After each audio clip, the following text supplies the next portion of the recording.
చూశారు YCP TDP వారంతా మాట్లాడారు.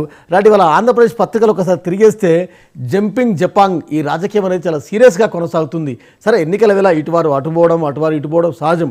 కానీ టీడీపీకి ఒక భారీ కుదుపు, ఒక సిట్టింగ్ ఎంపీ పోవడం అదొక వార్త అయితే, ఆంధ్రప్రభలో అనుకుంటా ఒక పత్రిక అచ్చువేసింది.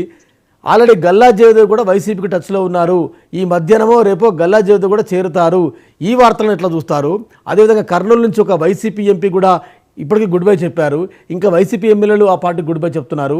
అంబట్రాయుడు జగన్తో ఇమ్మడలేక పవన్ దగ్గరకు వచ్చారు. ఓవరాల్గా ఈ పర్యవసానాలను ఎట్లా చూస్తారు మీరు? వైసీపీలో వెళ్ళిపోతున్న వాళ్ళు పార్థసారథి గారు కానీ మోస్ట్లీ సీట్లు రాలేదు కాబట్టి వెళ్తున్నట్లుగా వాతావరణం ఉంది. అదైతే సరే, మిగతా వేరే విధంగా కూడా ఇతరత్రా కూడా ఎవరైనా వెళ్ళేటట్లయితే ఇంకా ఇది బిగినింగే. ఎందుకంటే ఎన్నికల వాతావరణం వేడి ఇప్పుడే బిగిన్ అవుతుంది. దీనిలో ఇంకా కొంతకాలం ట్రెండ్ చూస్తే తప్పితే ఎటు నుంచి ఎటు ఉంటుందనేది తెలియదు. అయితే తర్వాత ఏంటంటే, ఇప్పుడు వెళ్ళిపోయినటువంటి కేసినేని నాని గారి గురించి సరే, ఆయన నిన్న వెళ్ళి అక్కడ రాజీనామా ఆమోదం పొందిన తర్వాత ఇక్కడ జాయిన్ అవుతారని చెప్పొచ్చారు. అవును, ఏదేమైనా ఏంటంటే ప్రధానంగా పెద్దలు చెప్పింది ఆయన వ్యాపారస్తుడు కాబట్టి అట్లాగే ఉంటాడు అనేది చెప్తే, జనరల్ గా నేనని ఆయన వ్యాపారాలు 2017లోనే కేసినేని నాని గారు వదులుకున్నారు. నిన్న కూడా నేను ఒక సందర్భంలో ఇక్కడే ప్రస్తావించాను వేరే వేదిక మీద, దీనిలోనే ఇదే ఛానల్లో.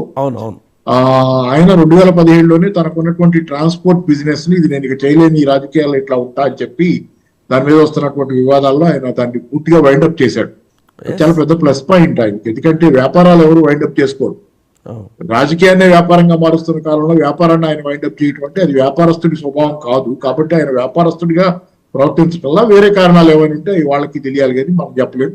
తర్వాత రెండోది ఏంటంటే, మిత్రులు అన్నది, లక్ష్మణరావు గారు అన్నది జగన్ గారి నుంచి వ్యాపారస్తులు. జగన్ నిజమే వ్యాపారాలు ఉన్నాయి, ఆయన భార్యకి వ్యాపారాలు ఉన్నాయి. కానీ ఆ మాటకు వస్తే హెరిటేజ్ కూడా ఒక వ్యాపారమే కదా. కానీ ఏంటంటే ఎవరి వ్యాపారాలు వాళ్ళకు ఉన్నాయి కాబట్టి వ్యాపారాల గురించి ప్రస్తావన కాసేపు పక్కన పెట్టి ఓవరాల్ గా రాజకీయాల్లో జరుగుతున్న పరిణామాలను మాట్లాడుకుంటే మంచిది. ఈ రోజు ఫిరాయింపులు జరుగుతున్నాయి భారీ ఎత్తున. మరి గల్లా జయదేవ్ గారి కనుక నిజమే అయితే, ఎందుకంటే ఇప్పుడు మీరు మాట్లాడుతున్న సందర్భంలో నేను ఇక్కడ ఒక వెబ్సైట్ లో కూడా అదే వార్త రావటం చూశాను. ఆయన గుంటూరు నుంచి పోటీ చేయిస్తున్నట్లు కూడా ఏదో వార్తలు ఏంటంటే తెలియదు. అయితే దే ఆర్ సర్క్యులేటింగ్. అయితే మామూలుగా ఉండే ఆనవాయితీ ఏంటంటే చివరి నిమిషం దాకా అందరూ డినై చేస్తూనే ఉంటారు. అది జరగదు జరగదు జరగదు అని చెబుతారు. జరిగిన తర్వాత ఇక అసలు అంటే ఇక మాట్లాడటానికి ఏముండదు, తిట్టుకుంటుంది తప్పితే. కాబట్టి ఏంటంటే జరగదు అనేదాన్ని మనం నమ్మలేము, జరుగుద్ది అనేది కూడా చెప్పలేము. అంటే కాకపోతే ఏంటంటే ప్రింట్ మీడియాలో రావటం దగ్గరికి వచ్చేసరికి మీకు అది కొంత ఆథెంటిసిటీ, దానికి శాంక్టిటీ ఉంటాయి. నిప్పులేనిదే పొగరాదు కదా. నిప్పులేనిది పొగరాదు. ప్రింట్ మీడియా తర్వాత తరచుగా ఈ పరువు నష్టం దావాలు ఇత్యాది ఉంటాయి కదా, దానికి కొంచెం భయపడేది. కొంత ఓవరాల్ కొంత ఏ మీడియా అయినా, ఎల్లో మీడియా అనేవాళ్ళైనా, బ్లూ మీడియా, ప్రింట్ మీడియాకు ఒక శాంక్టిటీ జనరల్ గా ఉంటది. అది ఏ మీడియా అని ఎవరెవరికి ఏ పేరు పెట్టుకున్నా ప్రింట్ మీడియా ఏంటంటే దానికి కొంత వెనక ముందాడే వాతావరణం. ఇది యూట్యూబ్ ఛానల్స్ లో లాగా సబ్జెక్ట్ ఒకటిను టాపిక్ హెడ్డింగ్ ఒకటి పెట్టుకుని చేయరు కదా. చాలా ఛానల్స్ అదే చేస్తారు. అట్లా ఉండదు ప్రింట్ మీడియా. కాబట్టి ఏంటంటే దాన్ని కొంత వెయిట్ చేసి వాచ్ చేయాల్సిందే. అంటే మరి గల్లా జయదేవ్ గారు కూడా మారే వాతావరణం వస్తే, గతంలో ఉన్నటువంటి ఆరోపణలు ఏంటంటే జగన్ దెబ్బకి గల్లా జయదేవ్ హైదరాబాద్ వచ్చాడు వ్యాపారం తీసుకోరండి. మరి అట్లాంటప్పుడు గల్లా జయదేవ్ గారు కనుక ఈ రోజు మారితే కనుక ఎక్కడ మారింది, పరిస్థితుల్లో బేసిక్ లెవెల్లో ఏ మార్పులు జరుగుతున్నాయి అనేది చాలా ఫండమెంటల్ క్వశ్చన్స్ వస్తాయి. నాని గారు మారిన దానికంటే కూడా పెద్ద క్వశ్చన్స్ వస్తాయి. ఎందుకంటే మరి జగన్ మీద కోపం ఉండాలి గల్లా జయదేవ్ గారికి. ఆయన కనుక నిజంగా పార్టీ మారితే కనుక అసలు బేసిక్ గా ఆంధ్రప్రదేశ్ లో ఉన్న వాతావరణం ఏంటనేది మళ్ళీ పెద్ద ఇష్యూ, చర్చనీయాంశంగానే ఉండే ఇష్యూ. కాబట్టి అది ఏంటంటే అంత సాధారణమైన ఇష్యూ కాదు.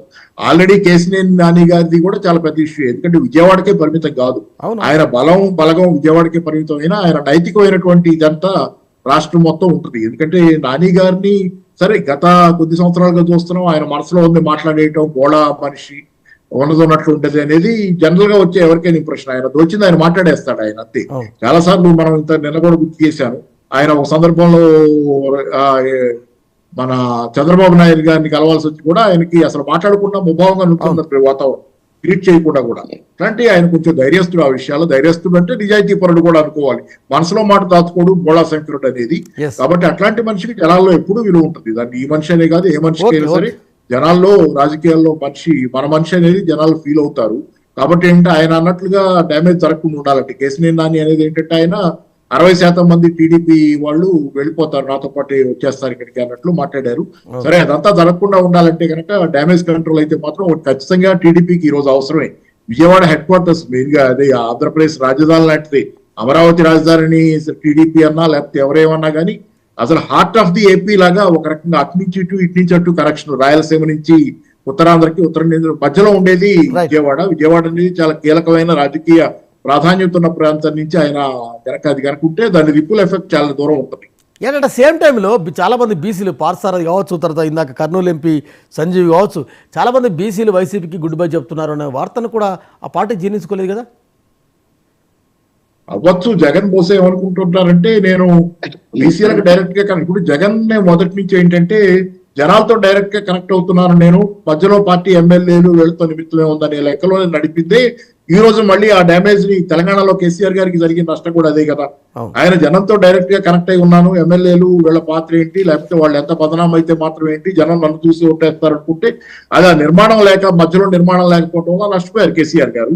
అదే పరిస్థితిలో జగన్ ఉన్నారు. కాబట్టి ఈ పాఠాలు తీసుకున్నా మరి ఆ పాఠాలని ఆచరణలో పెట్టి ఆ గ్యాప్ ని ఫిల్ చేసుకోవడానికి ఎంత టైం పడుతుందో అంటే ఓ మైండ్ సెట్ కూడా వస్తుంది కదా. కొన్నాళ్ళ పాటు ఒక రకంగా వ్యవహరించిన తర్వాత ఒక మైండ్ ఫ్రేమ్ వస్తుంది.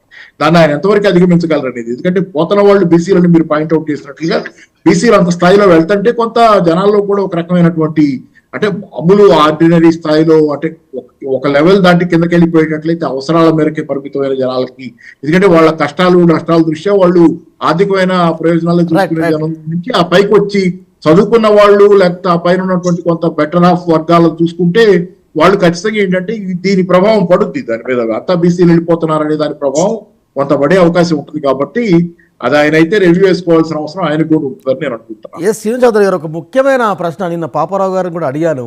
అంటే కమ్మ సామాజిక వర్గ నేతల్ని మీరు కాపాడుకోలేకపోతున్నారు, కమ్మలు చంద్రబాబుతో ఉండలేకపోతున్నారు. కేసీఆర్ నాని ఒక పెద్ద కేస్ స్టడీ.